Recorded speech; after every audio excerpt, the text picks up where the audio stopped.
Tim Pansus LKPJ Gubernur APBA 2020 yang terdiri dari sejumlah anggota DPR meninjau dua sekolah di Sabang, yakni SMA Negeri 1 dan juga SMA Negeri 2 Sabang. Selain melihat hasil proyek 2020 dari APBA, tim juga menampung sejumlah aspirasi di dapil mereka.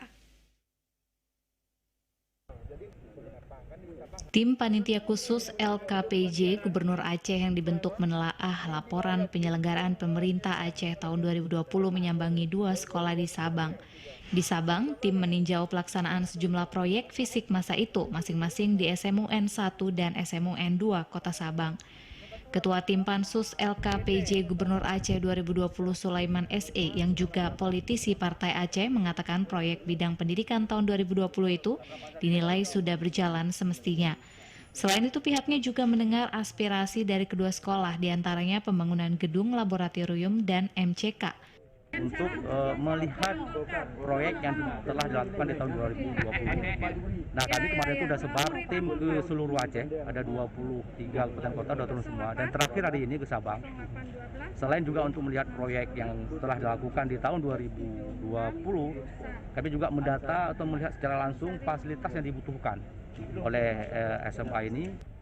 Wakil Kepala SMAN 1 Kota Sabang bidang kurikulum Sulistiowati mengatakan gedung laboratorium yang dipakai selama ini dalam status pinjam pakai dari Dinas Pendidikan Sabang sejak pengalihan aset sekolah provinsi ke Dinas Pendidikan setempat.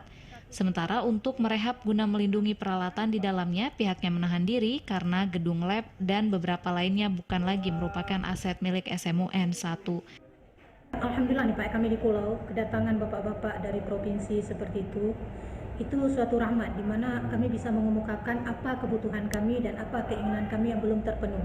Kami sementara ini pinjam ruangan Dinas Pendidikan Kota Sabang untuk lab komputer. Namanya pinjam, kondisi Kota Sabang itu kondisi di tengah pulau Pak. Jadi pada saat hujan segala macam itu entah atap, plafon itu mudah untuk rusak. Untuk rehab, kami tidak bisa rehab karena bukan gedung kami. Ia juga berharap fasilitas ini dapat segera direalisasi oleh tim yang juga berasal dari berbagai fraksi di DPRA Aceh itu. Peninjauan tim Pansus LKPJ Gubernur Aceh 2020 berlangsung sehari dan hanya pada dua lokasi sekolah di Sabang. Dari Sabang, Mahfud TVRI Aceh melaporkan.